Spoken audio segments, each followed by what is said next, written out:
G'day mates. Australia is home to some of the most unique and dangerous wildlife on the planet.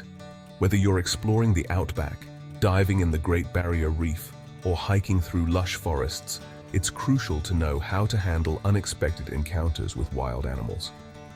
We're talking about the kind of wisdom that keeps you on top of the food chain. Respect for the incredible creatures we share this land with, and respect for your own safety.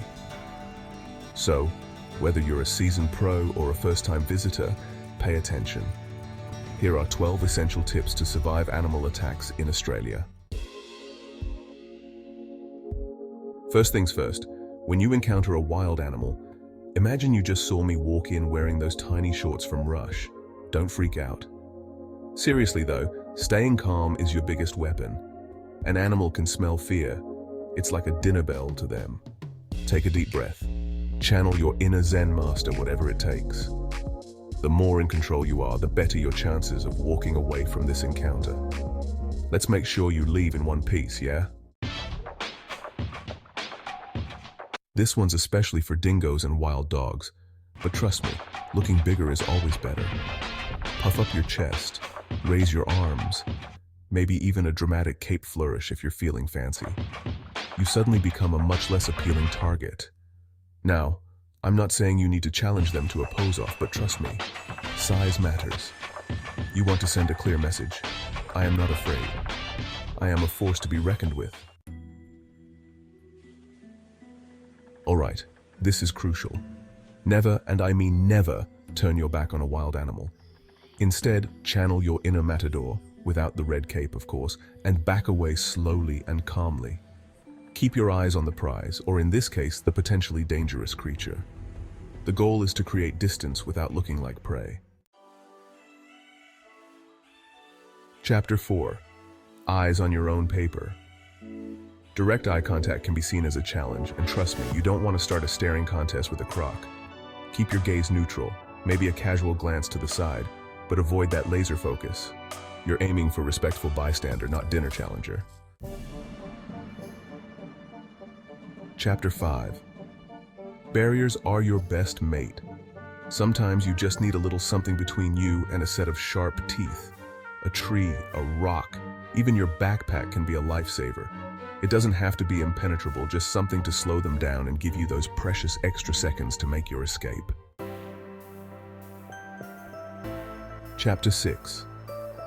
Knowledge is power. This one's simple, mates. Know your audience. Do your research before you head out. What kind of animals live in the area?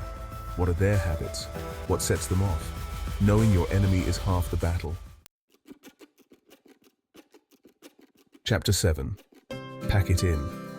Always, and I mean always, carry a first aid kit. Think of it as your superhero utility belt, packed with everything you need to patch yourself up in a pinch. You never know when you might need it, and in the wild, a small cut can quickly turn into a big problem. Be prepared, be safe, be the hero of your own story.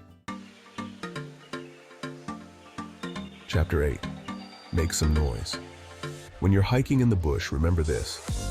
Silence is not golden, it's suspicious. Animals rely on their hearing, so make some noise to let them know you're coming.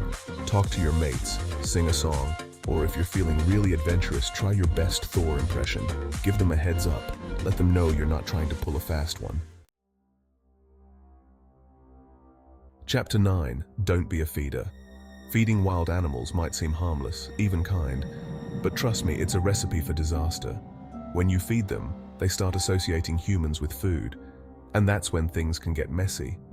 You want to admire the wildlife, not become part of their diet. So, keep your snacks to yourself and let the animals do their thing. Chapter 10. Swim between the flags. The ocean is a beautiful and mysterious place, but it's also home to some pretty intense creatures. So when you're swimming, stick to the patrolled areas, between the flags, where the lifeguards are.